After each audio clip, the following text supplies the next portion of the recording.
Using Google as a medical coder, when is it okay to do it? When is it not okay to do it? Because we don't want to be in non-compliance or potentially lose money because of incorrect coding. Well, stick around because I'm going to talk about using Google as a medical coder, and I'm also going to give you some information on a tool that I think is a lot better than Google and will definitely help you out. If you're new here, hey, I'm Victoria. I'm a medical coder, auditor, educator, and content creator, and on my channel, I provide tips, tricks, and tutorials to help you be successful in a medical coding career. If you haven't already, I would highly encourage you to subscribe, hit that notification bell so you can get alerts when I post new episodes. It comes up a lot when I talk to potential coders, providers, healthcare personnel.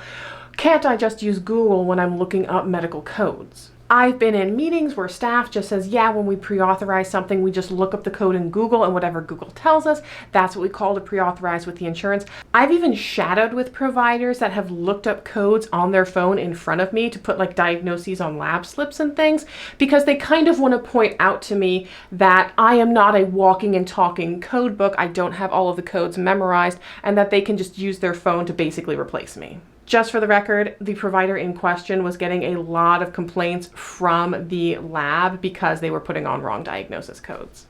Everyone in billing and coding is guilty of looking up codes in Google. Anyone who says they've never Googled a code before is either lying or has never worked in productivity coding. So what are some of the problems we can run into when using Google? I mean, there's certainly sites that you can find easily through a Google search, things like ICD-10 data, and they're pretty accurate. But the things you have to remember is sometimes when there's just links everywhere, a bajillion links out there on the internet, it might be linking you to outdated information. Even when it sends you to AAPC articles or blog posts, depending on when these were published, there might be outdated information in them. Every year there are hundreds of code changes. Codes get revised, they get deleted, there are new and better codes added, and the policies surrounding them change as well. Actually, the best way that you can make sure that you're not going to get outdated information is, instead of using Google, you can use Find a Code. Find a Code is an easy-to-use online database of medical codes and information. Find a Code is a quick and easy online tool that you can use a simple search to get all that coding information. So rather than searching through 10 different coding books, it has seamlessly integrated a ton of different tools that can save you a lot of time by having them right at your fingertips.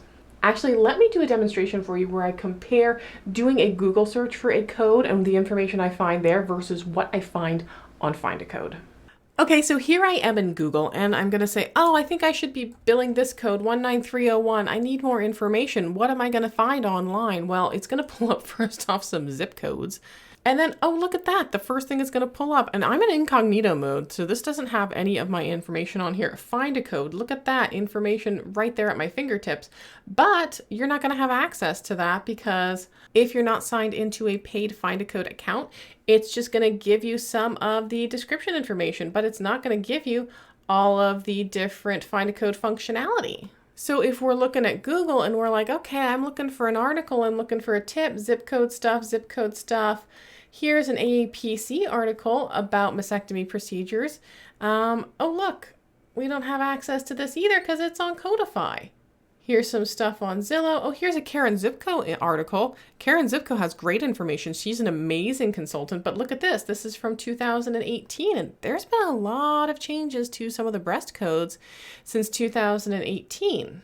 And while this is probably good information, look, it doesn't give us any sources. It just says this is the best information as of 2018 and gives us a little information about what's the difference between 19120 and 19130. So this is what we get this is what Google's going to point us to. So now this is the information we can kind of find for free on Find a Code, but let me log in now. Look at all of this. So here you can see we have not only the code description, we have information here right at our fingertips, the lay description or common language description of what is entailed in this procedure. We have here CPT section notes. We have here our add-on codes. We have here code history revisions. You can see here 2013, there was a change of this short description. I could put notes on here, so if there's something specific that I need to remember, I could add some notes in. It gives us pertinent articles related to this. Now, if you have the CPT Assist or Coding Clinic added on, you'll have access to these articles. You can even find information about fees and RVUs, NCCI edit information, and even look down here. Check this out. The RVUs, the non-facility fees, the global days, right freaking there. It is flipping amazing. It is so easy to use, so comprehensive, and what I really like about it is instead of like some of the other programs that I've used in the past where they just give you this huge long list of all of this different stuff and you're like, I don't know what to look at first. It is a very simplified, distraction-free interface when you first log in, and all of the information and tools are there. It just is not as busy and overwhelming looking. Plus, you can get it cheaper than some of the other tools that I've recommended because if you use this code right here, you can get 10% off. I personally recommend the Profi package. It actually includes your CPT HCPCS, ICD-10, lay descriptions, historical information, CCI edits, MUEs, all kinds of different edits that you want to look at, fee calculators, even things like easy access to those Medicare coverage, and all kinds of helpful tips and articles along the way. It is phenomenal. I'm going to include a link and the coupon code in the video description so that you can save 10% on Find a Code packages.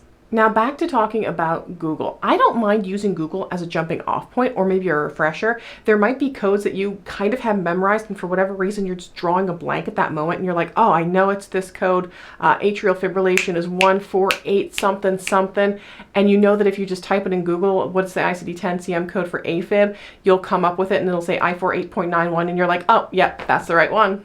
So doing something like looking up a code because you just want to quick jog your memory, that's something that's okay, I think.